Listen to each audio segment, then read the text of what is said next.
Udah masuk belum nih? 50 orang.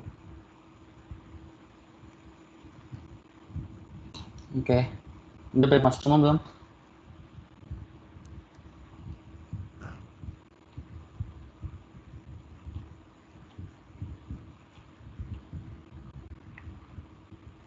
Saya panggil dulu deh. Silakan hidupkan kameranya yang sudah masuk. Semua tes dulu nih. Udah pada masuk apa belum?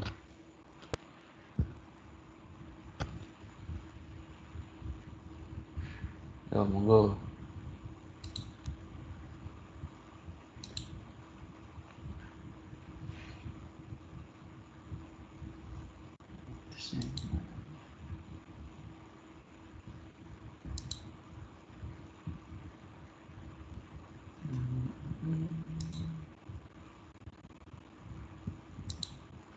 Oke.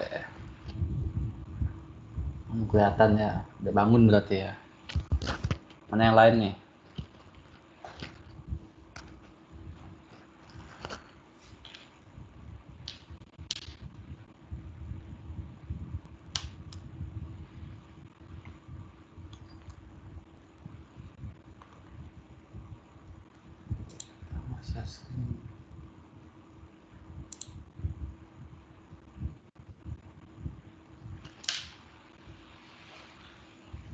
Oke. Selamat pagi semuanya ya. Oke, bisa.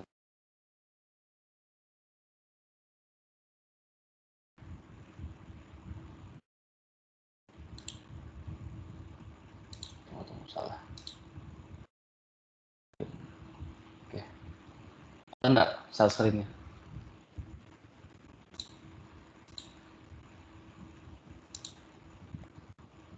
Halo, halo. Kelihatan, Pak. Kelihatan ya? Jawab dong. Takutnya nggak kelihatan. Oke. Pagi. Oke, hari ini kita akan bahas tentang pembangunan jembatan kereta api ya. Jembatan atau jalan kereta api lah. Tapi nanti infonya kita akan mengetahui untuk jalan kereta api ya. Nah, kalau kita melihat desain, ini kita bahas dulu jembatannya ya, jembatan kereta api ya. Sebenarnya konsepnya pun hampir mirip ya dengan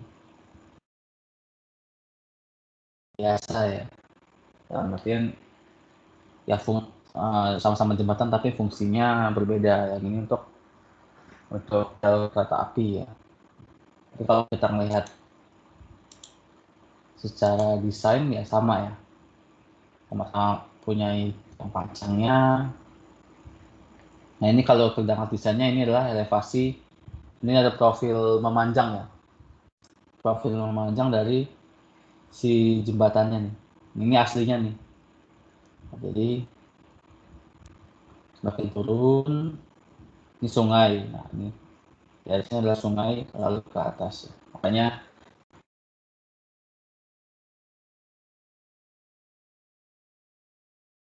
turun biasanya ya dengan ekstrim ya. Makanya elevasi untuk membangun jalan dan jembatan kereta api itu akan lebih mudah karena elevasinya tidak boleh sangat ekstrim. Banyak melakukan, artinya akan banyak melakukan kegiatan cut and fill untuk membangun jalan kereta api desain nantinya. Ini contohnya nih. Jadi anggaplah dulunya tidak ada nih jembatannya. Mau dibuat jembatan. Ini awalnya nih, elevasi awalnya. Baru nanti dibangun. Kita stake out di sini tiang pancang dulu. Lokasi tiang pancangnya di mana? Di stake out. Baru pembangunannya. Di beton. Lalu kita ngelurusin elevasi ini. Ya, elevasi ini biasanya harus sama. Beda tingginya harus 0 nantinya hasilnya ya. Nah, gambaran umumnya seperti itu. Oke. Nah, kali ini kalau mau tanya tinggal potong aja ya, nggak apa ya. Ini ada jalur spesifikasi jalur kereta api ya dari Permen Perhubungan RI nomor PM60 tahun 2012 ya. Nah, ada 3 segmen jalur ya. Jalur lintas bebas, emplasemen, dan jembatan terowongan. Saya kurang panduan ya. Emplasemen ya. Pokoknya dia ada dibagi dua ini ya, dibagi dua kategori ya.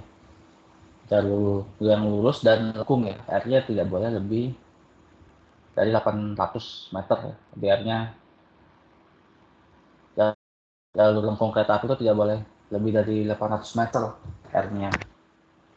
Nanti tujuan utamanya adalah untuk keselamatan berkendara ya di kereta api.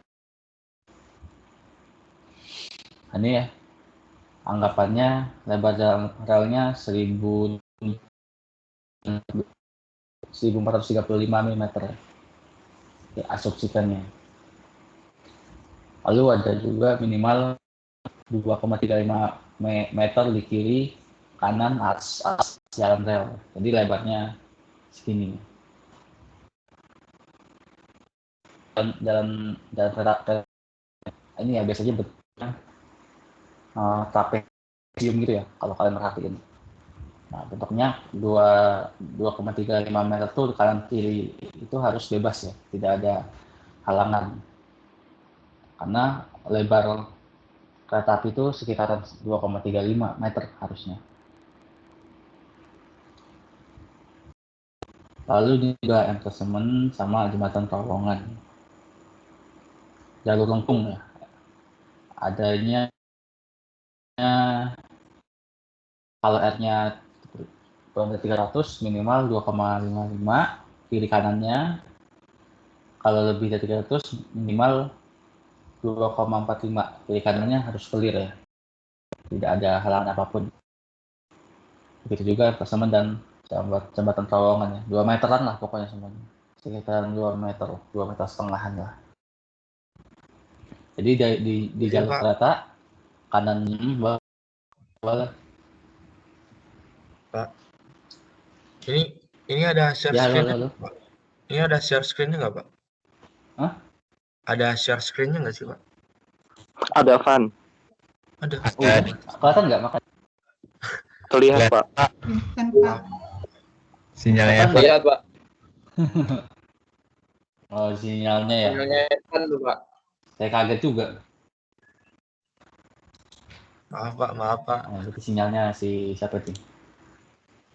Oke. Lanjut ya. Nanti ini bisa dilihat juga. Nanti ya tadi jadi kalau bayangin jalur kereta api kan ada dua itu ya, dua besi gitu ya.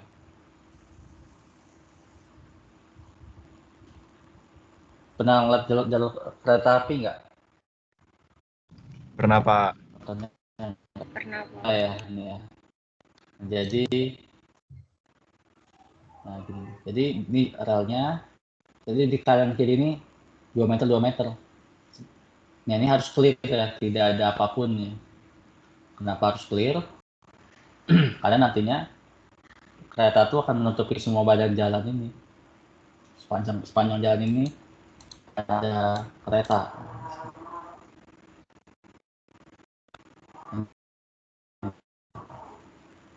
Contohnya, klasemen itu adalah yang biasanya kan banyak jalur kereta ya. Dalam satu tempat ada beberapa jalur kereta. Nah, itu jadi antar jalur itu harus minimal 1,95 meter. Jadi nggak boleh dempet-dempet banget. Nanti tujuannya kalau nanti ada yang berpapasan masih bisa lewat dan aman. Emplasemen.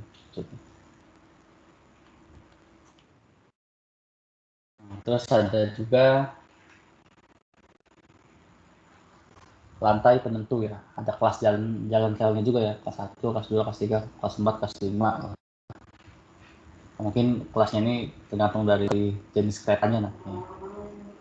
Nah, ada lantai penentu maksimum 10 sampai 25% ya. Lantai penentu itu apa namanya? Bawahnya karena bentuk rel itu trapesium ya gitu ya. Nih, contohnya ini. Nah, gini ya. Trapesium dia bentuknya. Ini relnya nih. Nah, lebarnya itu ini nih, lebar badannya nih, L-nya. Yang tadi lebih dari minimal 2 meter, sekitar 2 meter lah ya. Nah, juga terus ada lebar jalan rel yang 1067 mm, ada yang 1435 mm ya, beda ya. Itu tergantung pada jenis jalan relnya ya. Apakah untuk kereta barang atau untuk kereta penumpang atau untuk kereta cepat, itu beda-beda tekniknya ya. Kereta listrik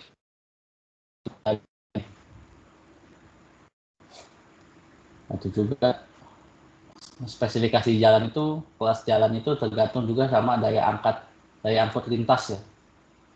Nah, kalau misalkan kelas 1 itu biasanya kan dia daya angkutnya itu 20 kali 10 pangkat 6 ton per tahun ya. Nah, ini saya juga kurang paham lah. Nah, juga kecepatannya ya. Kecepatan maksimalnya bisa 120 km per jam. Tapi kalau kelas 5 maksimal 80 km per jam. Ini biasanya digunakan untuk kereta cepat umum. Ini untuk kereta barang mungkin ya, maksimal. Terus jalan yang lebih luas itu biasanya kecepatannya lebih tinggi lagi ya daripada yang lebar jalan-jalannya 1067 ya. Bisa sampai 190 km per jam. Nah, itu tentunya nanti akan berpengaruh sama ininya, tipe relnya nanti, terus standar bebannya yang bisa dipakai ya, yang bisa dilewati ya. Nah, terus ada juga lebar badan jalan rel. Ini kecepatan maksimumnya ya 80 sampai 120 km per jam. Nah, ini ada L-nya ya. L-nya berapa kalau untuk kecepatan segitu ya.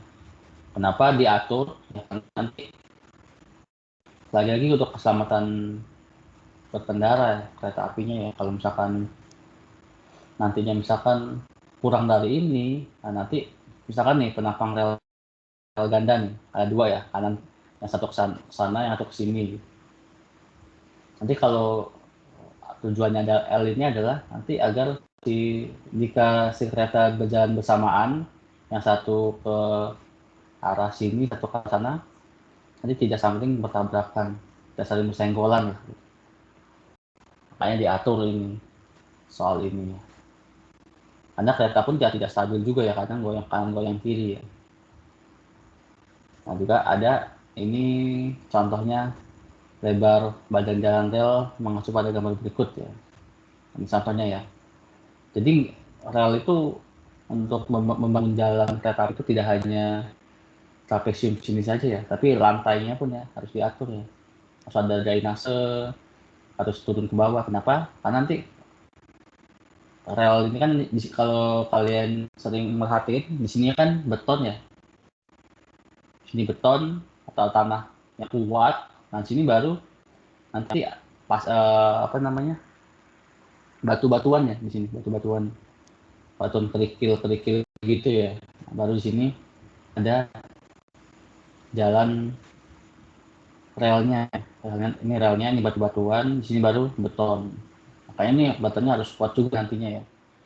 Begitu juga yang rel tunggal atau rel ganda lah sama aja. Nah, tapi kalau kita lihat dari samping lagi, makanya jalan kereta api itu harus clear berapa meter kanan kirinya ya. Karena ya ini nih, karena sesuai spesifikasi kita lihat ini seperti ini ya, ada berm-bermnya ya, dari ke kanan dan ke kiri ya.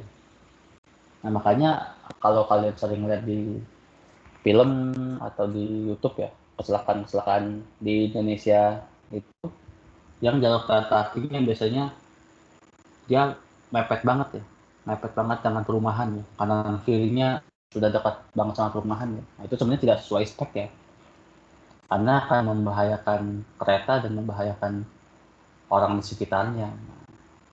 Makanya kalau kita ngeliat rel di kereta di Sumatera itu masih sudah bagus-bagus ya. Tapi kalau di Pulau Jawa, nah itu kan sudah masih banyak tuh yang dekat dengan pemukiman. Itu juga tugas kita sebagai engineer ya, untuk melihat itu ya. Tidak boleh jalannya melewati pemukiman. Tapi sekarang kelihatannya sudah hancur ya. Makanya nanti kan kita juga kedepannya di Sumatera ini akan buat jalur kereta api dari Lampung mungkin nanti ada juga ya. Makanya nanti kalian sebagai orang geodesi nanti kebagian untuk mendapatkan proyek harus clear kanan kirinya, tidak ada gangguan apapun. Nah, nanti tugas kita juga sebagai orang geomatik atau geodesi ya, bukan elevasi ya sepanjang jalan agar si elevasinya itu stabil. Dalam artian stabil itu tidak miring terlalu kanan, tidak miring terlalu kiri, tapi sama elevasinya ini sama ini. Agar keretanya tidak miring kanan miring kiri dan tidak kecelakaan nantinya ya. Ini contohnya ya, ini salah satu proyek dari alumni kita juga ya. Nah, ini dibangun tadinya ini nih. Tadinya tidak ada jalur kereta api. Ini jalan aslinya nih, jalan asli mau ke sana ya. Tapi karena ini direncanakan untuk membangun jalan kereta api, maka dibangun jalan kereta api. Dari sini sana lurus. Dan biasanya jembatan kereta api itu ya menyeberangi sungai atau karena elevasinya terlalu curam ya, makanya dibuat jembatan. Biasanya seperti itu ya. Kenapa harus dibangun jembatan?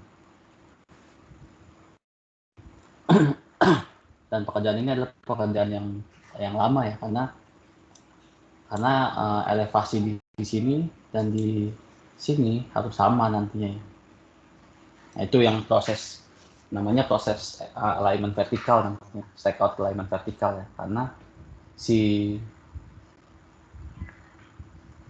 elevasi di sebelum dan sesudah jembatan itu harus sama. Nantinya kalian harus ngecek terus elevasinya harus sesuai sama desain. Makanya nanti alatnya di sini terus nih, misalkan di sini terus nih, kita pakai side terus kita kontrol terus elevasinya harus sama nih, beda tingginya dari sini, begitu juga nanti titik-titiknya. Makanya nanti yang di stack bukan hanya ujung tapi tengah juga ya, beberapa titik di tengah harus di stack out. Nah, dalam tetapi ada ya pastinya ada betonnya ya, contohnya ini pilarnya ya. Nah, dan kita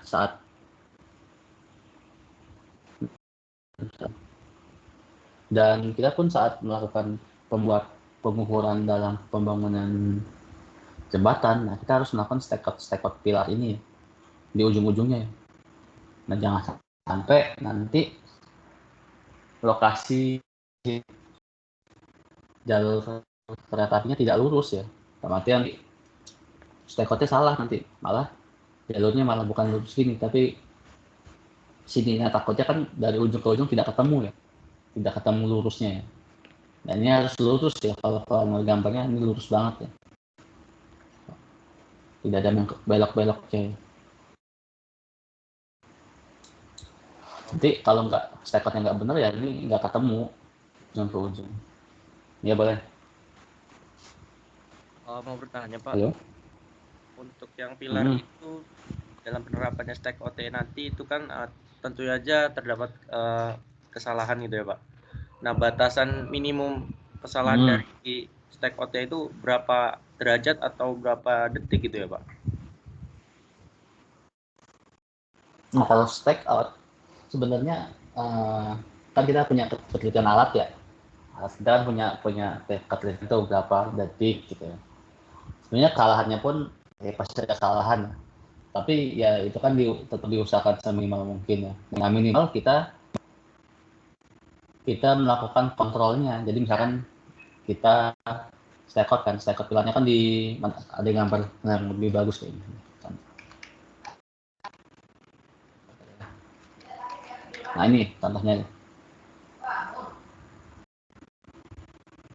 Yang macamnya ini nih. Itu 2, 3, 4, 5. Nah kita minimal melakukan kontrolnya dalam artian yang penting kan kalau jembatan tuh lurus dari ujung sini ke ujung sini tuh lurus ya. Nah kita minimal tahu sudutnya, sudut ini dan ini tuh nanti harusnya dia sama lurus ya, artinya nanti kita patok di sini sama sini tuh dia tuh harus lurus. Nah, kalau itu sudah bisa dikontrol maka itu kemungkinan sudah benar stack out-nya. Nah, kalau ngomong-ngomong kesalahan, tidak ada spesifikasi kesalahan di permen ini ya, tidak stack out-nya boleh salah berapa persen. Nah, itu yang penting sesuai ketelitian alat. Jadi kita pun stack out pun ya nggak boleh salah juga terlalu besar. Maksudnya kita harus untuk meminimalisir kesalahan kan kita harus butuh titik ikat ya. Nah, makanya nanti pun di sekitar boleh. Nah, Evan Pak, maaf Pak motong. Nah, kemarin kan kami udah praktikum tuh Pak yang mengenai stack out kan. Nah, itu kan menggunakan handheld, ada juga yang menggunakan MT. Nah, keterlihatannya itu nyampe 5 meter gitu Pak. Jatuhnya udah bukan lagi nge-stack out di tanah kita tapi di tanah orang gitu Pak. Itu nggak diperbolehkan ya Pak menggunakan handheld sama MT ya Pak? Sama apa? Handheld dan apa? MT gitu Pak, mobile topographer. MT apa? Oh, mobile topographer. Mobile topo. Cuman sebenarnya di praktikum latihan ya. Iya Pak. Izin menanggapi. Kalau untuk Pak, kemarin kan untuk di praktikumnya sendiri, ya Pak. Halo? Iya loh. Iya, halo. Oh ya Pak, saya itu ya Pak, saya tanggapi ya Pak. Ya Pak. Untuk kemarin untuk di praktikumnya itu sendiri, itu kan kita itu Pak ngeplot dulu di lapangan, kita plot pakai mobile topographer atau handheld Pak Redo seperti itu Pak. Nah, kemudian kita masukkan di pengolahan, kemudian kita perencanaan Pak. Nah, untuk di bidang pekerjaan itu sendiri, untuk stack out sendiri kan nggak ada namanya patok terlebih dahulu ya Pak Redo. Nah, kemarin kok saya juga tanyakan ke Aspek, kenapa kok dilakukan pemasangan patok terlebih dahulu? Nah, secara langsung itu sudah mengurangi marwah dari take out itu sendiri. Nah, katanya ya nggak apa-apa ini untuk pembelajaran aja seperti itu Pak Redo. Nah, tadi kan disampaikan oleh Evan juga kenapa terjadi pergeseran untuk koordinat-koordinat yang kita harus masukkan kan aslinya cuma koordinat benchmark doang ya Pak. Nah, sehingga kita ingin meletakkan titiknya di mana dan di mana itu membutuhkan hanya di perencanaan saja. Jadi tidak berdasar dari koordinat titik yang telah kita plot lewat handheld atau mobile topographer. Seperti itu Pak Rido. Terima kasih Pak. Ya jadi benar ya, kalau praktikum emang apa ya, asal ngomongnya kita melakukannya hanya uji coba saja ya, maksudnya tidak, yang penting cara stack out-nya sebenarnya kalau di praktikum ya. Jadi saya pun menyuruhnya ya untuk ngambil koordinat ikatnya ya pakai handheld aja gitu. Yang penting nanti kalau kalian melakukan stack out bisa backside, bisa ngitung sudutnya langsung, jaraknya langsung, nah dan bisa ngepasin titiknya nggak bakal pas pasti ya, karena titik ikatnya juga ketelitiannya. Makanya saya balik lagi ke yang tadi ya, tergantung. Kalau tadi ada yang nanya pilarnya berapa ketelitiannya Pak, ya tergantung alatnya. Kalau titik ikatnya aja udah ordernya meter, ya ketelitian pengukurannya sampai meter, karena ada dalil perampatan kesalahan. Kalau kita mengukurnya titik ikatnya dia udah nggak akurat, ya pasti hasilnya nggak akurat. Nah kalau di praktikum itu ya emang nggak akan sempat kalau kita ngambil titik baru lagi atau ngukur GPS lama lagi ya. Atau sebenarnya bisa pakai ITR 2, tapi kan nggak aman tempatnya ya, kalau di depan gerbang ya, untuk stack out. Tapi nantinya dalam, anggap aja ini belum ada nih ya, masih seperti biasa lah. Nanti di daerah stack out itu kita pasti harus membuat bentuknya BM atau patok ya, biasanya BM ya kalau di tempat-tempat ada BMPU lah. Itu biasanya diukur menggunakan GNSS atau juga ya diikatkan lagi dari titik yang sudah ada gitu koordinatnya.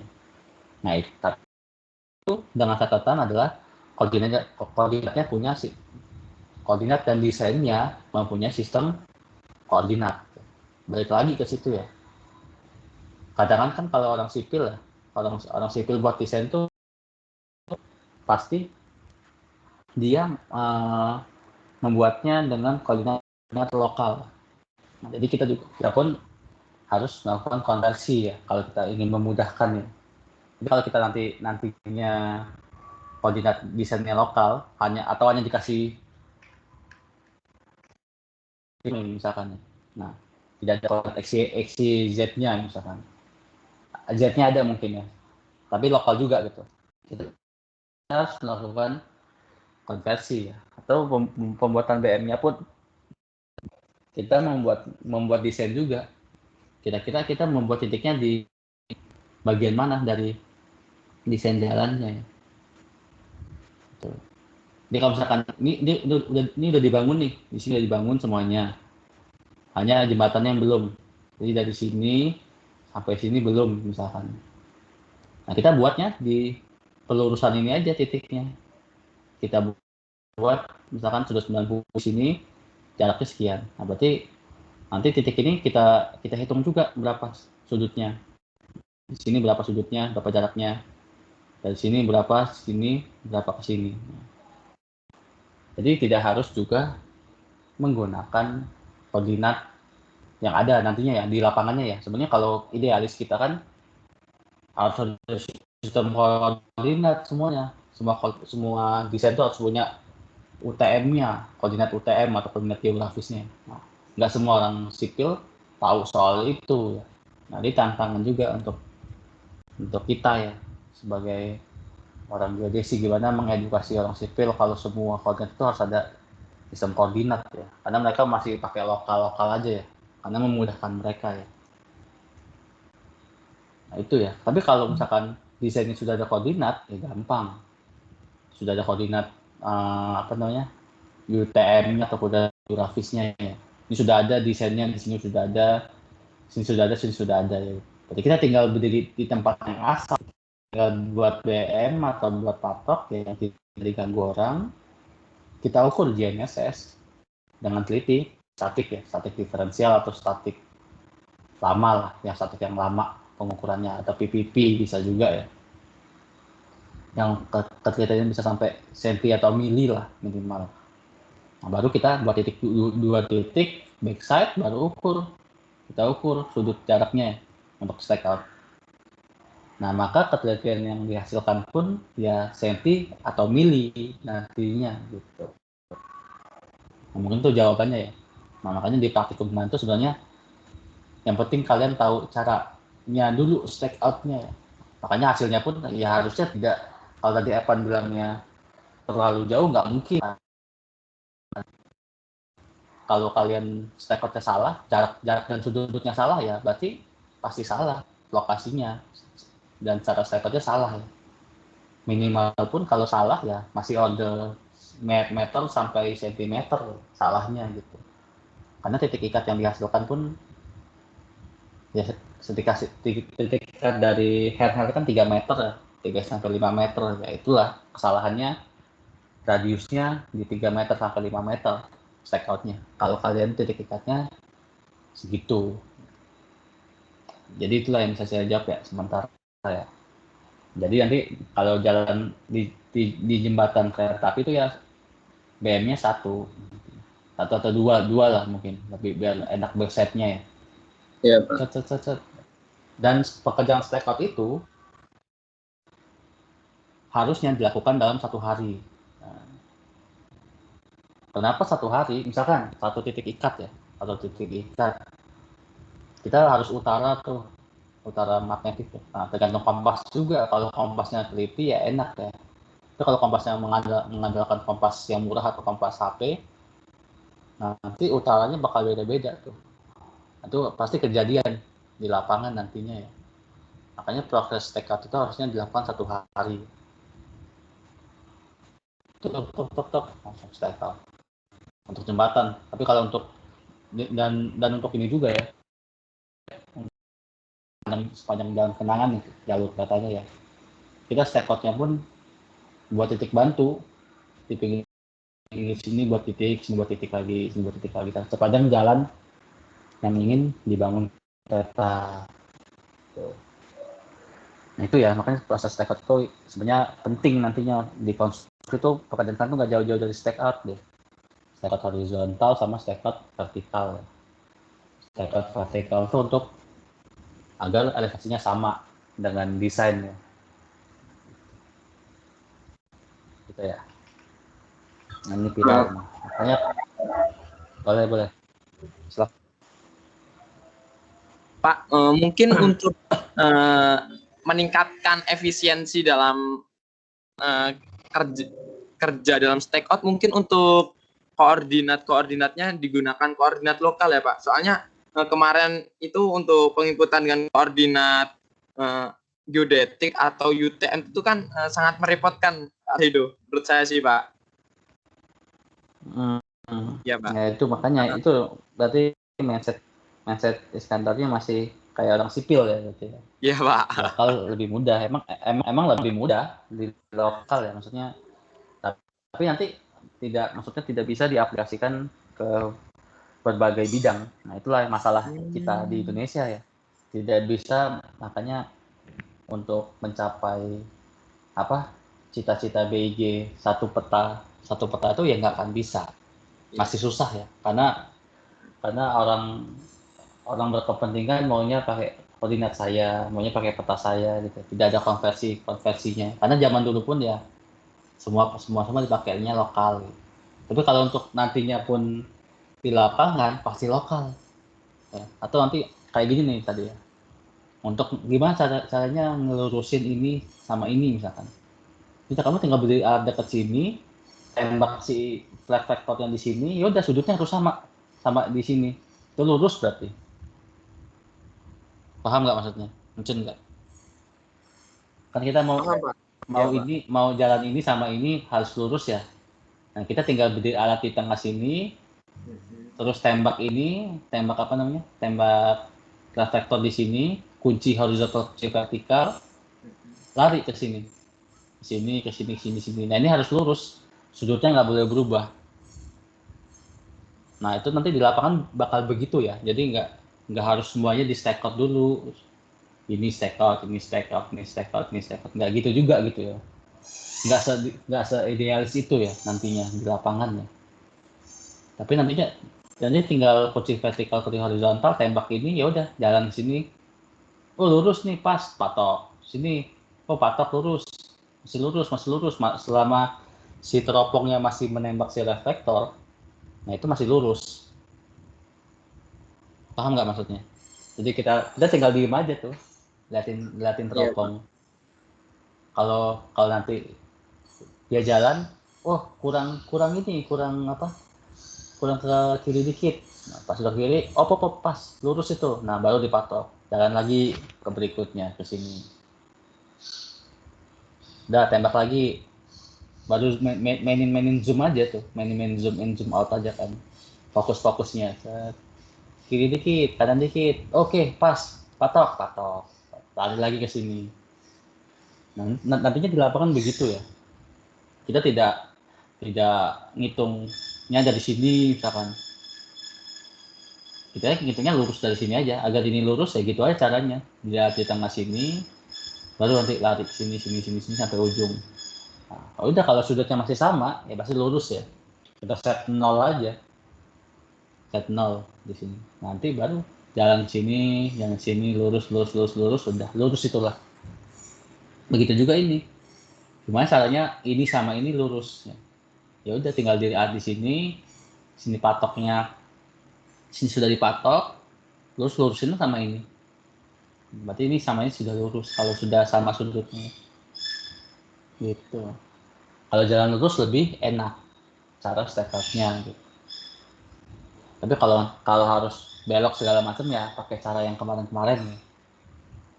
Dan akan lebih mudah jika kita tahu koordinatnya, lengkungannya kayak gini nih lengkungannya. Nah tahu di sini ya koordinatnya, akan lebih mudah ya. Gitu ya. Semoga kebayang deh. Iya Pak. Pak Rido izin bertanya Pak. Boleh. Pak, dalam penggunaan stakeout dalam hal ini alatnya total station Pak, apakah kita harus set sudut vertikalnya itu tuh 90 derajat ya Pak? Karena apa? Untuk jaraknya sendiri kan jarak optis, yang mana di sini kan yang kita anggap benar sesuai perencanaan itu kan jarak datar ya Pak. Nah itu apakah harus 90 derajat atau sudah tereduksi lewat settingan dari tinggi jalonnya Pak?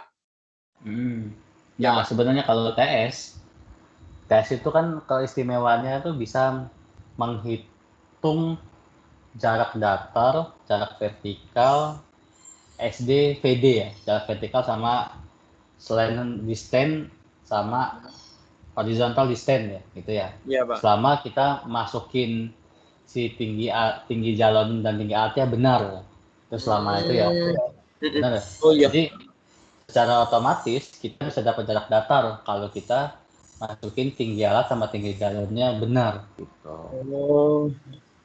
Tapi kalau akan lebih mudah, makanya di perencanaan jalan kereta api itu biasanya orang gunain WP ya, karena lebih mudah ya, karena kita nggak perlu setting 90 derajat lagi. Tapi kalau untuk aman sebenarnya itu cara yang bagus untuk menyeting 90 derajat ya. Tapi kan nanti kita maininnya untuk ngitung si jalonnya.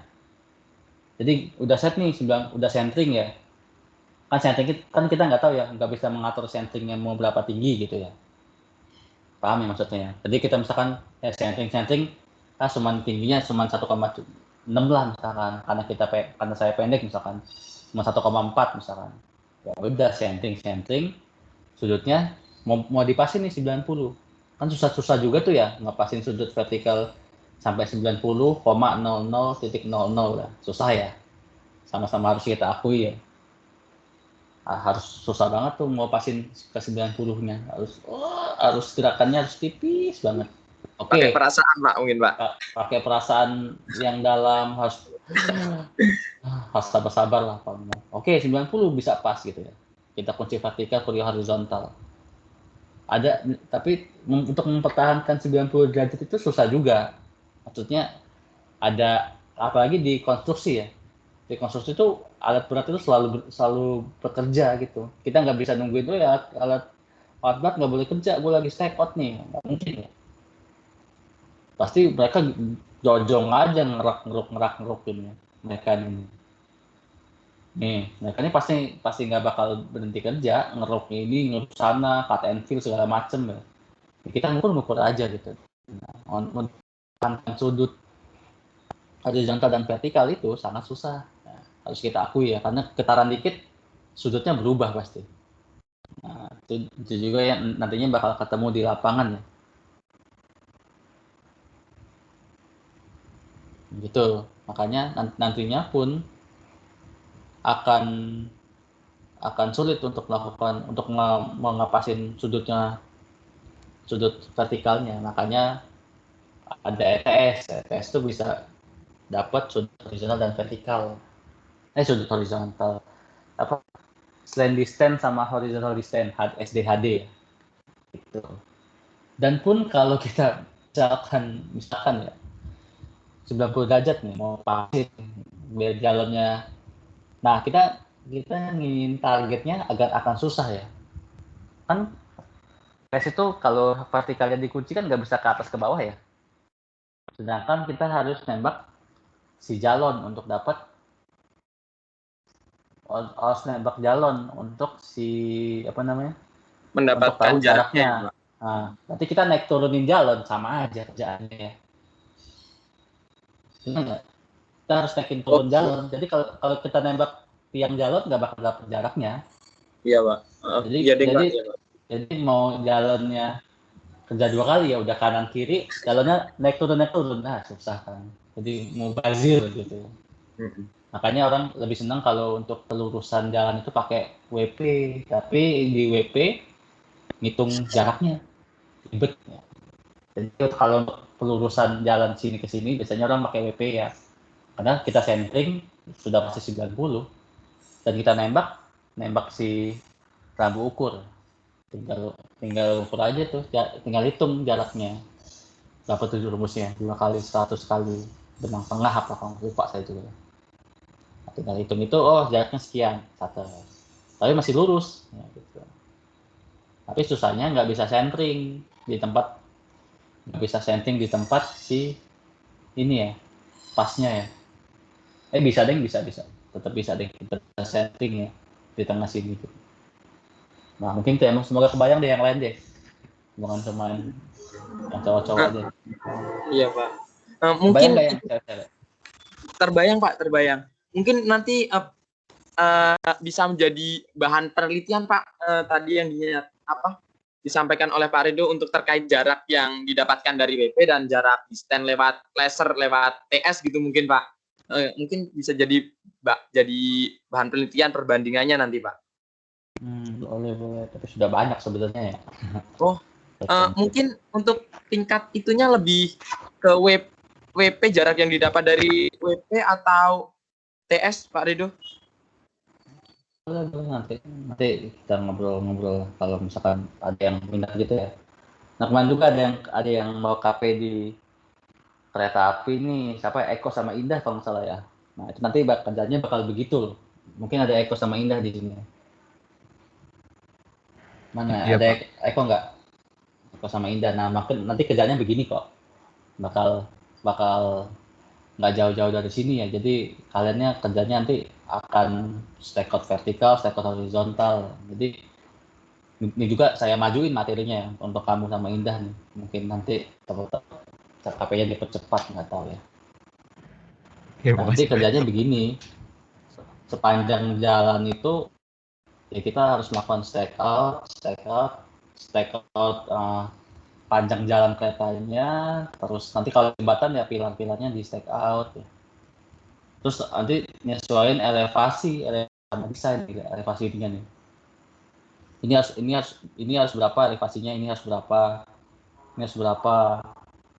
Ini sama ini ya harus sama elevasinya. Ini sama ini harus sama elevasinya. Ini sama ini nggak sama.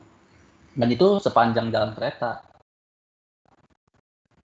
Nah, itu makanya cari yang kuat ya makanya. Gitulah nanti. Saya juga hampir terjun di sini ya dulu ya, tapi nggak jadi ternyata. nantinya ya.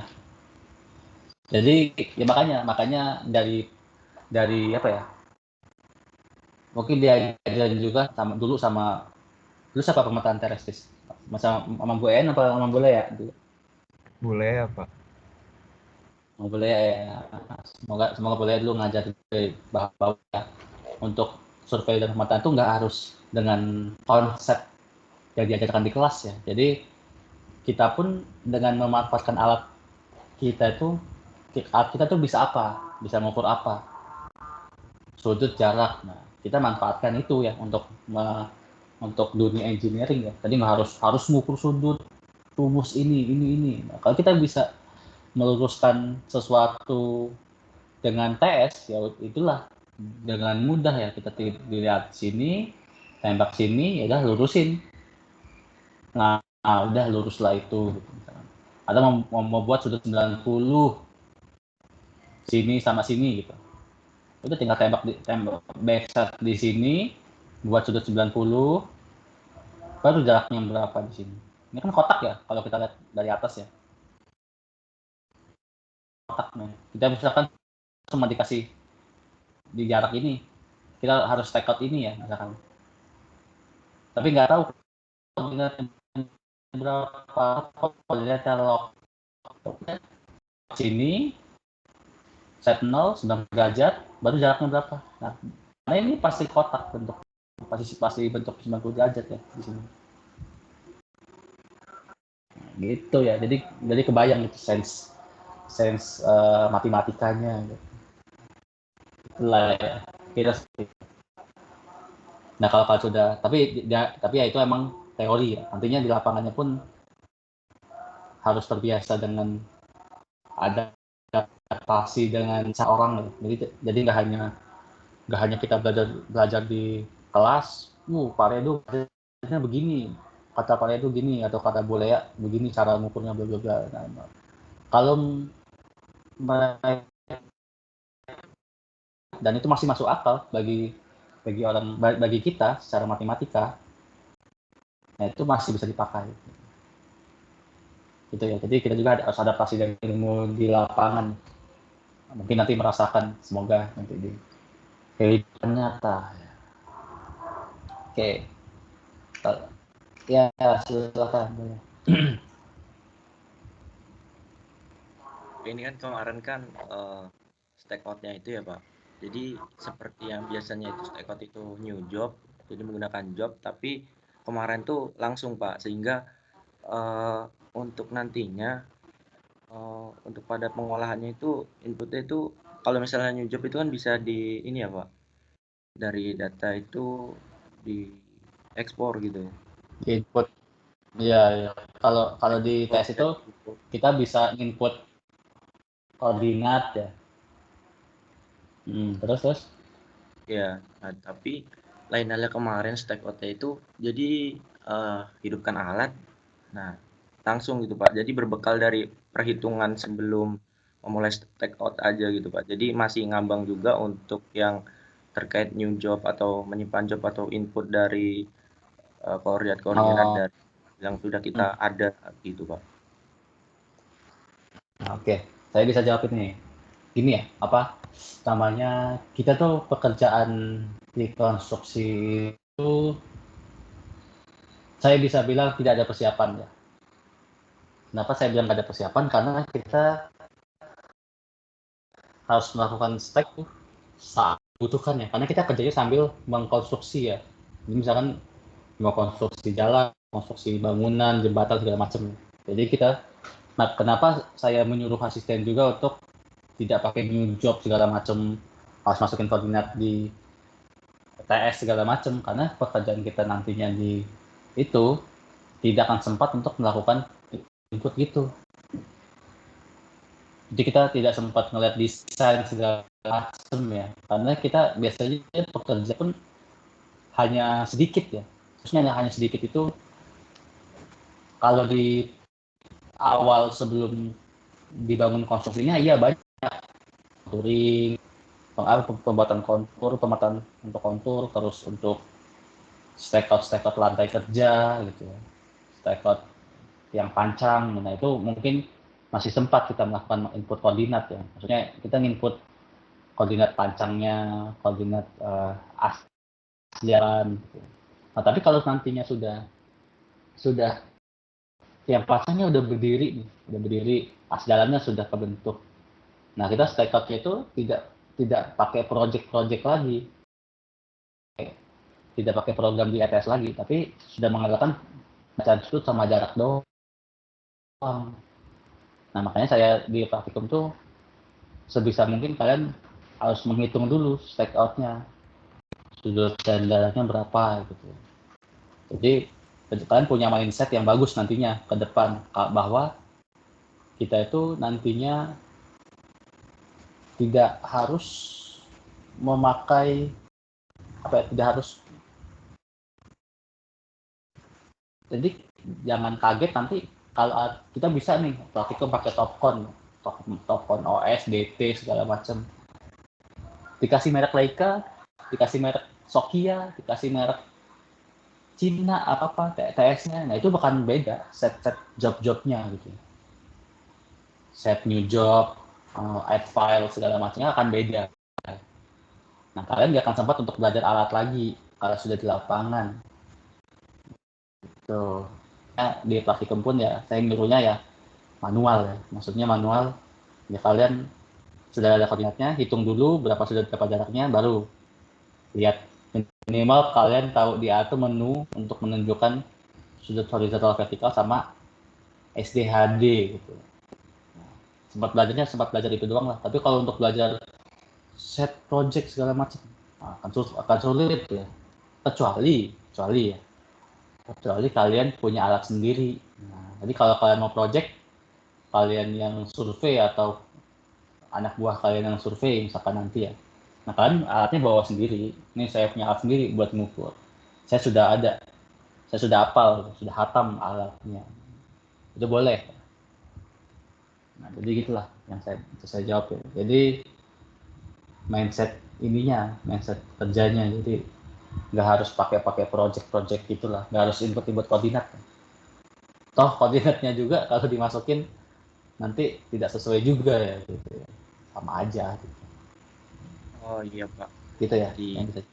Yang kita dapatkan dari sudut dan jarak aja ya Pak. Dan ini juga Pak, saya mau bertanya lagi Pak. Karena itu kan kita ketika nanti misal dikonstruksi kita nggak tahu ya Pak mau pakai alat itu sehat atau enggak. Ketika nanti itu kayak yang saya dapati Pak, alat di lab salah satunya pengunci horizontalnya itu nggak bagus gitu Pak. Jadinya untuk bacaan sudutnya itu susah gitu Pak kita atur karena penguncinya itu udah rusak gitu ya. Jelek lah. Iya. Itu gimana Pak? Apakah kita bilang langsung atau gimana, kan kita ini dipekerjakan untuk menyelesaikan pekerjaan tersebut. Iya dong, harus bilang. Jadi tapi kita harus ini. Jadi maksudnya misalkan makanya sebelum mungkin diajarin ya di di pemerintahan dasar atau pemerintahan reses ya sebelum ini ya. Kan saya kan ngajarnya sudah saya paling udah lulus sudah tahu lah ya gitu. Nah, makanya di pemetaan TRSS itu sebelum mengukur minimal kita ngecek kolimasi ya. Semoga masih inget ya, cek kolimasi ya. Ingat nggak cek kolimasi gimana caranya? Yang horizontal ya Pak? Nih, gimana tuh? Biasa dikurang biasa. Nah, itu ya cek kolimasi minimal ya. Iya Pak. Ya Pak. Cek kolimasi biasa luar biasa, terus baca sudut beberapa kali. Misalkan dikasih alat baru nih alat. Apa nih Pak? Waduh, merek nyong gitu kan. Wah, udah. Coba aja centering, tembak, green vektor tembak, biasa luar biasa. Lihat bedanya. Jauh. Coba lagi. Jangan cepat curiga, wah baru sekali nyoba, wah rusak ini, nggak bisa ini. Nggak gitu juga ya. Coba, masih jelek, coba lagi. Biasa luar biasa, wah 3 detik. Oke, coba lagi, jangan langsung kedua kali, wah oke, sip ini mah. Tadi masalah doang tuh. cek lagi 3 kali minimal. Oke, bedanya 3 detik, wah masih sip berarti, ya udah pakai gitu. Tapi kalau misalkan dipakai terus jelek, baru coba lagi, coba cara lain, ukur sudut, beliin 2 reflektor, tembak, set 0 ke kanan, tembak, sudut segitu catat, luar biasa lagi, catat sudutnya, terus baru ubah lagi, ukur ulang lagi 2 kali 3 kali lah, biasa luar biasa sudutnya. Nah kalau udah jelek semua, ya udah bilang aja, Pak ini kayaknya alatnya bermasalah deh, kan saya cek kolimasi juga jelek. Nah, kalian bisa minta ganti alat. Nah bahkan kalau kalian, dan biasanya di dunia konstruksi ya kita yang bisa minjem alatnya ya kita ya gitu. Jadi kita yang minjem nyari alat sendiri gitu. Tapi ada juga beberapa kontraktor yang sudah ada TS, sudah ada WP ya. Nah kalian pakai aja nih. Nah itu harus dicek ya. Gitulah ya bayangannya ya. Jadi jangan cepet dikasih alat telepon, wih stop kon, bagus lah, santai. Tahunya Nah, iya. Takutnya gitu, Pak. makanya dapetnya lagi lais kan, lagi sial. Nah, makanya jangan cepet, harus penuh curiga lah, tapi tidak seuzon gitu. Harus penuh curiga tapi tidak seuzon. Ya, cara curiganya yaitu dicek kolimasi, cek sudut, cek sentring. Kan bisa jadi si Nivo tabungnya kan kadang kan error juga ya. Nah itu nanti kalau Nivo tabungnya udah error, udah deh hancur semua ukurannya, tidak akan bagus ya gitu. Itu harus dicek semua, makanya mindsetnya pun harus ditanam dari sekarang ya. Jadi kalau ada alat itu ya dicek dulu. Makanya karena saya belum melihat nih, nggak kayak zaman saya dulu ya. Zaman saya dulu sangat diajarkan bahwa ya kalau habis ambil alat praktikum tuh diri alat dulu di pinggir jalan, cek dulu, tembak dikit, cek, oh sip, baru berangkat. Nah kalian harus menanamkan itu ya. Nah nanti mungkin harusnya dari pemetaan dasar lah, mindset yang begini ya. Mungkin nanti akan juga nanti kalau saya ngajar pemetaan dasar. Nah itu ya, jadi mindset survei seperti itu harus ditanamkan dari sekarang. Karena kalau alatnya minjem ya, itu parah banget ya. Nanti kalau konstruksi kita minjem alat gitu, murah nih, cuman biasanya 2,5 per hari, ini cuma 150 per hari. Wah, itu udah curiga duluan harusnya. Cek dulu, wah ternyata murah ya, emang udah jelek alatnya. Gitu ya. Itu mungkin jawabannya. Oke, kita lanjut ya. Nah ini sama ya pilarnya ya. Ini kalau kalian lihatnya kayak gini deh. Nah, makanya kan harus nentuin saat belum dibangun, harus nentuin stack titik tengahnya nih, titik tengah si pilar yang di sini. Nah, ada empat kan, 1, 2, 3, 4. Ada kotak dibentuknya gini nanti. 1, 2, 3, 4, 5, 6. Yang di stack itu biasanya ini doang. 1, 2, 3, 4, 5, 6, 7, 8. Berapa sih? 4, 5, 6, 7, 8, 9, 10 titik ya. 10 titik ini nih. Yang kelingkar ini harus di stack out ya. Karena ini nanti akan dipasang tiang pancang perlu ditanam, di beton, di semen, baru di semen sampai jadi kayak gini. Nah kalau ininya sudah jadi ya, ini bukan kita stack out lagi ya, bukan kita ya, kita nggak bisa stack out melayang ya. Stack outnya yang di lantainya ya. Ini kita stack out ya nggak mungkin ya. Nah ini udah urusan non sipil ya. Masa mau di stack out di sini nggak mungkin. Gitu. Urusan kita pokoknya di bawah yang kena lantai aja, yang kena tanah. Gitu. Ini pekerjaan pertama ya. Ini sama lah, pilar 2 bentuknya aja mungkin beda. Ini juga sama yang pilar 2 contohnya. Nah, sebanyak pilar itulah yang kita stack out. Horizontal, tentu saja horizontalnya ya. Karena kemungkinan pilar satu dengan pilar lainnya energinya mungkin beda. Yang lebih tinggi, yang lebih rendah gitu pasti. Ini abunmen itu ininya sama lah ya, tidak perlu dijelaskan juga lah. Yang penting tahu nih abunmen ininya, bentuk-bentuknya. Buat ininya loh, penyangganya ya. Penyangga si ininya nih, penyangga saya. Nah, ini kalau kalian ini belum ada ya. Nanti mau lurusin ini dari ujung awal ke ujung sana, tinggal diri aja di sini tengah nih. Dialog di sini, set 0 ke sana, ya udah. Nanti stack out jadi jalan di sini, di sini, di sini, di sini, di sini. Atau berdiriin WP untuk elevasinya agak sama apa enggak. WP berdiri di sini, di belakang sini rambu ukur, tembak rambu ukurnya di angka berapa, misalkan di angka 20. Nah berarti kalian berdiri alat di sini, berdiri rambu ukur di sini sampai ujung harus 20 bacaannya. Udah tinggi harus sama. Gampang kan, kita nggak perlu ngitung. Kan kayak water post kan kayak water post tukang ya. Jadi tinggi air di kanan sama kiri harus sama gitu. Nah mudahnya gitulah mindsetnya. Kita nggak perlu ngukur WP aja, WP tembak belakang, tembak depan, nah itu bacanya harus sama. Nah, makanya nanti beda tingginya 0. Gitu. Kalau mau si jalannya ini lurus dan elevasinya sama, gitu ya.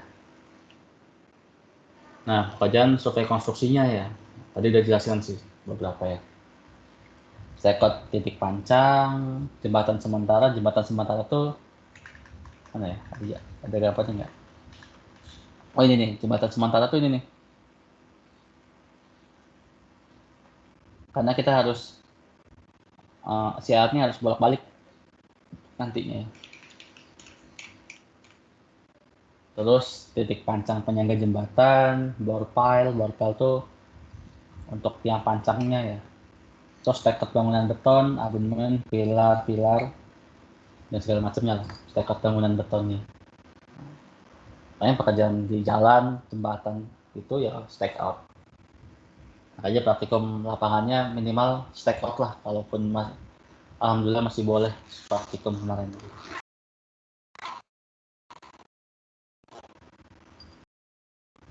Oke, lanjut. Saya penting retaining wall. Terus kontrol elevasi tetap ya. Kontrol elevasi lantai kerja bangunan beton. Terus kontrol elevasi sistem chamber jembatan baja. Gitu ya. Jadi yang paling penting stack out sama ini kontrol elevasi lantai kerja ya. Ini harus sama, nggak boleh tinggi, beda tingginya nggak boleh lebih tinggi kalau boleh lebih rendah ya. Ya pasti ada kesalahan pasti ya.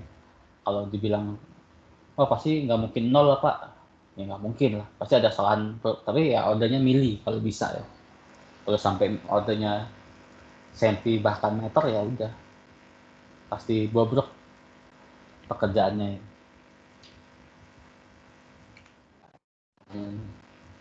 Ini titik jembatan sementara. Jadi kita stack out dulu. Pertama sebelum bangun ini ya bangun jembatan ini dulu. Nah tapi biasanya sudah ada ya jembatan ini ya. Bisa jadi jalan-jalan warga biasanya. Gitu. Terus main line itu ini nih. Itu juga tengah-tengahnya. Nah main line-nya harus lurus. Nah, kalau jembatan. Tapi nanti kalau jalannya lengkungan ya stack out-nya pakai cara yang kelas itu ya. Sama. Jadi titik-titik pentingnya ini ya. Titik pancang, terus pilarnya, abunmennya di sini setiap abunmennya. Jadi ya kita harus melakukan itu ya untuk pekerjaan satu jembatan gitu. Makanya kalau kerja di konstruksi ya pulangnya lama gitu. Sampai dari nol sampai jadi ya.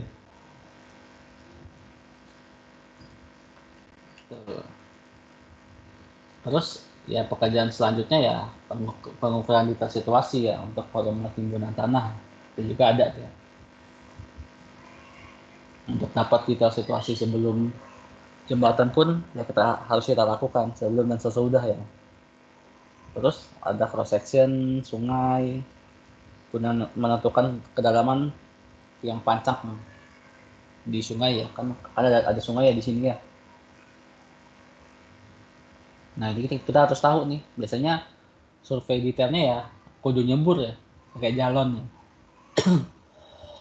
Jadi kita harus dapat kontur kedalaman ini nih, di minimal sampai sini lah, sini ya. Nah mau pakai survei hidro boleh, tapi ya mahal ya, ngapain? Mau pakai apa namanya ekosonder segala macam kan semuanya tidak terlalu dalam lah, anggaplah lah ya, paling dalam mungkin 10 meter lah. Gue juga kayaknya nggak nyampe deh sampai 10 meter ya. Masih bisa pakai inilah rambu ukur gitu, 3 meter 4 meter lah.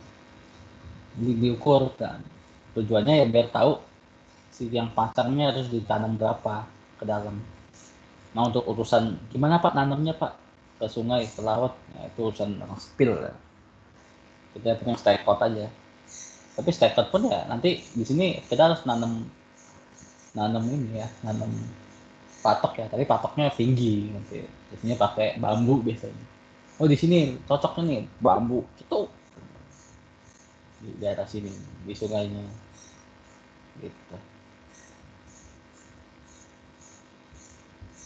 Nah tapi saya tetap berharap kalau kalian nanti kerjanya bukan menjadi surveyornya ya, tapi menjadi chiefnya ya, artinya yang mengatur pekerja kalian untuk melakukan ini. Nah, tapi kalian harus tahu cara kerjanya biar bisa kalau surveyornya ada masalah ya kalian bisa kasih solusi. Itulah S1 ya, mengasih solusi atas masalah ya. Metode pengukuran ya, bisa polar, sifat datar ya. Kalau polar ya biasanya sudah ada BM-nya, BM-nya ada titik ya. Sudah ada, kemudian itu UTM malah ini contohnya. Elevasinya plus 28, nah berarti acuannya ini elevasinya 28,881 meter. Berarti sepanjang jalan si ininya, sepanjang jalan relnya harus sama elevasinya harus segini. Nah, BM-nya di sini berarti ini lebih rendah BM-nya. Kemungkinan BM-nya di sini, di bawah sini nih. Beda 3 meter dari rel. Nah, semuanya di sini BM-nya atau di sini. Saya kurang tahu juga ya. Mungkin di sini BM-nya beda 3 meter mungkin ke atas. Nah, ini contoh pengukuran pelurusan jembatan. Jadi kita berdirinya di main line nih. Main line si jalur kereta apinya. Nah, pakai cara yang tadi ya. Nah, kalau kalian melihat ininya, nah ini kan kelihatan ya, kira-kira sudut vertikalnya berapa nih? Nah, 90 kan? Nah, 90 boleh 90, tapi ya effortnya adalah ya naik turun galon. Jadi kalau nggak 90 pun boleh. Nah, dan jangan lupa HT untuk keselamatan pita suara ya. Jangan lupa HT dibawa untuk keselamatan pita suara ya. Karena kalau saya itu, nah mungkin ada yang nyoba kadang praktikum ya. Kanan dikit, kiri dikit. Pakai HT kan kanan dikit. Kiri dikit. Kalau nggak pakai HT ya kecuali bisa tenaga dalam kerjanya gitu ya, jadi tinggal ngelurusin ini aja lantai jembatan.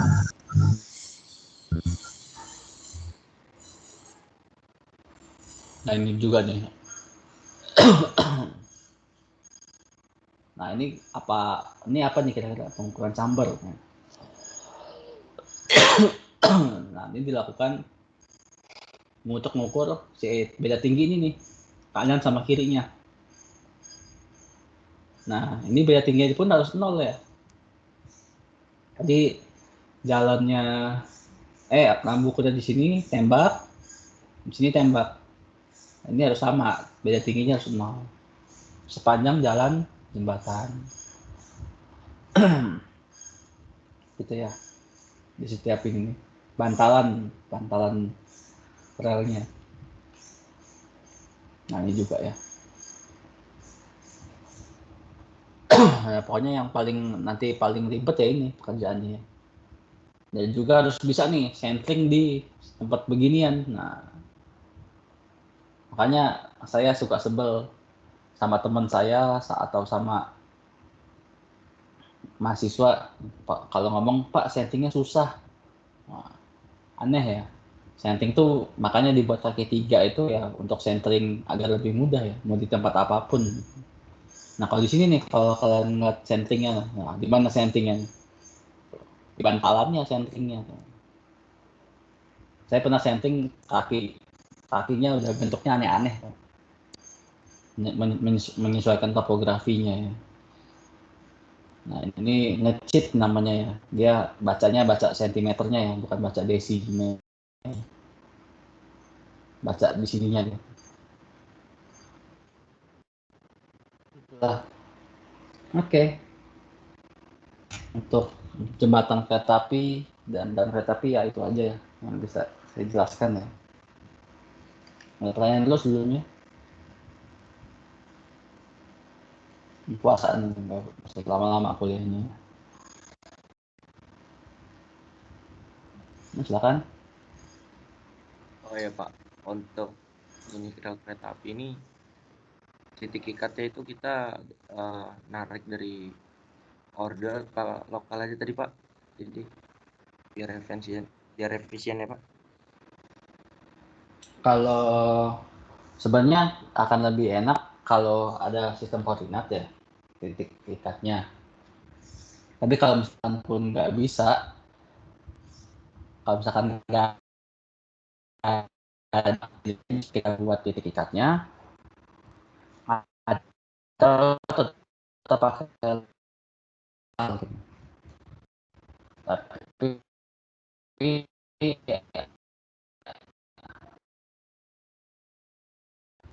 titik lapangan ya, tapi ada titik ikat, misalkan di sini ada koordinatnya nih, di sini di desain ada di sini koordinat XY-nya tapi lokal dekat sini dengan cara yang mudah. Misalkan kita bentuk sudut 90 di sini dan ada jaraknya berapa, bukan desain sudut dan jaraknya ya. Kayak gini ya, misalkan pen 3D, lagi-lagi menggunakan pen 3D ini ya, misalkan gini jalan ya, misalkan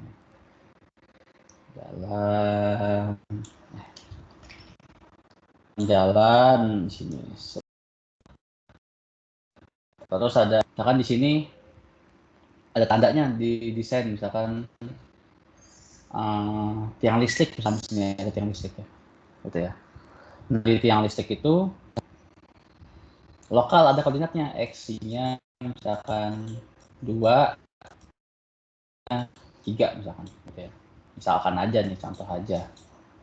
Nah kita pun bisa buat titik ikat di lapangan. Caranya ya kita nanti ngambil, ini pasti ada utaranya tapi ya.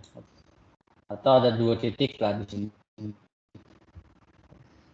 2 tiang listrik misalkan, atau apapun, atau jalan lah gitu ya, yang bisa diidentifikasi di lapangan tentu listrik. Nanti udah tinggal tembak ini backside, coba aja jaraknya berapa, misalkan 10 meter misalkan, berbatal dari tiang listrik. Baru sudutnya berapa nih, 270. Udah ada patok di sini di lapangan. Tapi udah ada di desain, baru kita tekot jalannya ya. Maksudnya terhadap ini.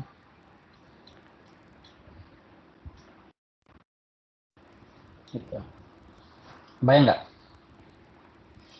Kalau lokal ini ya. Jadi kita bisa Jadi lebih ngikutin desain gitu ya, Pak? Nah, titik yang lokal ya di lapangan sesuai desain. Makanya desainnya juga harus kita lihat gitu. Makanya akan sangat sulit sebenarnya kalau kita nanti menjadi subkonstruksi ya, maksudnya kita join di proyek orang gitu. Nah, makanya kita harus nggak bisa langsung kerja juga gitu. Kita harus tahu dulu desainnya mana. Kecuali kita hanya melakukan survei kontrol vertikal aja gitu. Kita hanya nggak pakai desain, nggak pakai apa, pokoknya cuma diri alat nyamain elevasi doang gitu. Itu nggak perlu desain. Kalau pekerjaannya stack out, nah udah kita harus tahu desainnya, harus tahu koordinatnya. Kita bisa ngitung sudut dan jaraknya untuk di stack out. Ya. Kecuali mau pakai stack out pakai GNSS ya, tinggal tahu koordinatnya. Tapi nggak bisa lokal kalau GNSS kan. Harus koordinat baru. Yang ada ininya, yang ada sistem koordinatnya kalau GNSS. Dan itu juga di desain, nah ini pengalaman juga ya. Di desain ada nih koordinat UTM. Ternyata pas di stack up ya ngaco juga gitu. Jauh banget. Lebih jauh daripada ketelitian si alatnya gitu. Itu akan ketemu juga seperti itu nantinya. Makanya paling aman ya pakai TS atau WP lah. Bisa.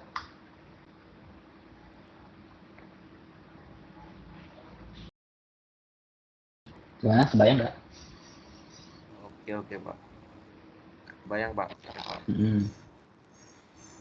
Jadi jangan panik pokoknya kalau tahu nanti titiknya lokal atau tidak lokal atau ada punya sistem koordinat ya. Semua bisa ya.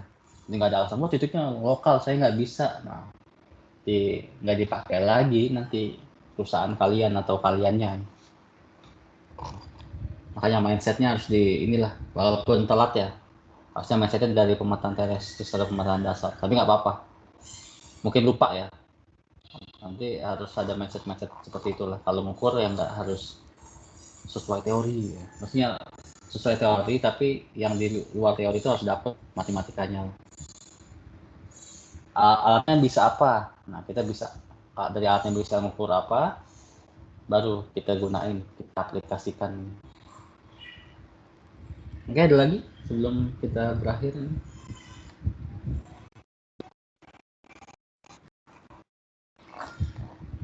Praktikum udah mulai lagi belum? Praktikum online ini ya? Malah pengolahan data ya. Tapi semoga tadi praktikum yang kemarin kebayang lah caranya backside dan stack out ya. Nyamain sudut dan jarak kan agak sulit kan. Kalau sudutnya oke lah, tinggal arahin ya. Nanti untuk stack out sampai matok. Cuman sampai matok nggak? Sampai matok kan? Sampai matok, Pak. Cuman yang nggak ada HT-nya itu, Pak. Panas banget. Nah, ya kan. Pas ada HT sebenarnya. Kan di HP ada ya? Program HT ya. Nah, ada pakai tuh. Zilo itu ya, Pak? Iya, Zilo, betul ya. Iya. Lama banget saya nggak pakai itu. Lebih efektif pakai telepati, Pak.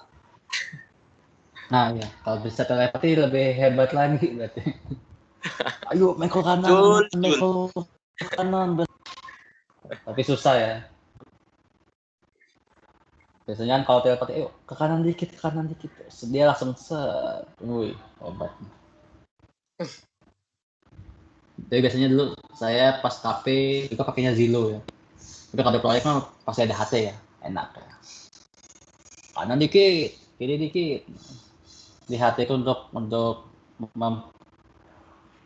pengamanan pita suara ya. Biar nggak habis suaranya. Jadi habis proyek masih tetap merdu suaranya. Di semua proyek lah harusnya ya. Kita kalau proyek harus tetap terlihat kece setelah proyek ya. walaupun kita panas-panasan.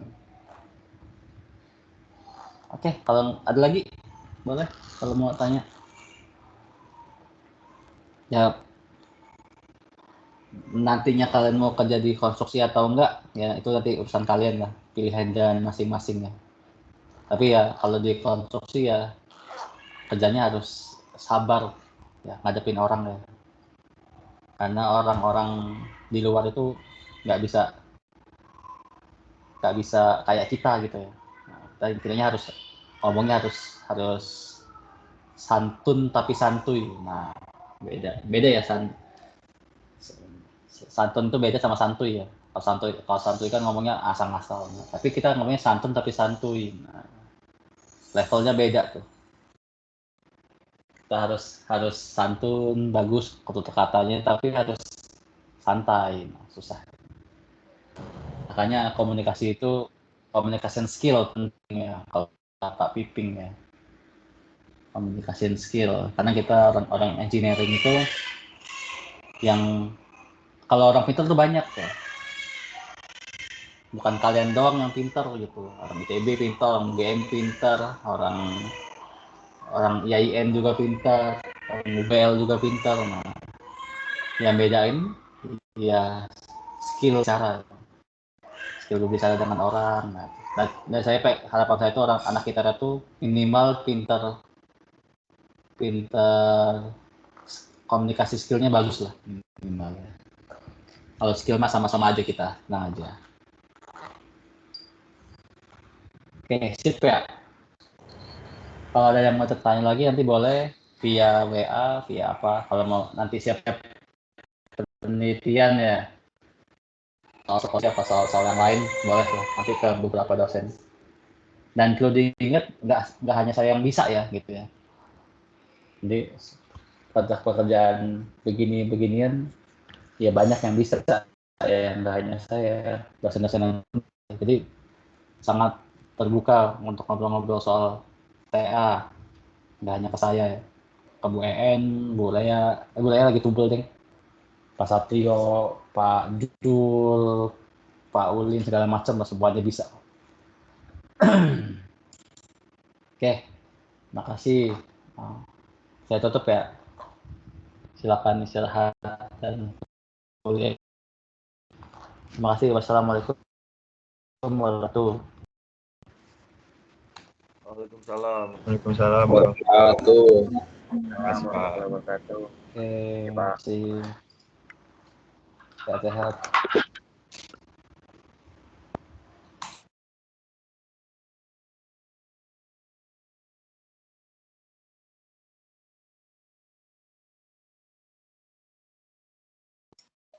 Terima kasih Pak.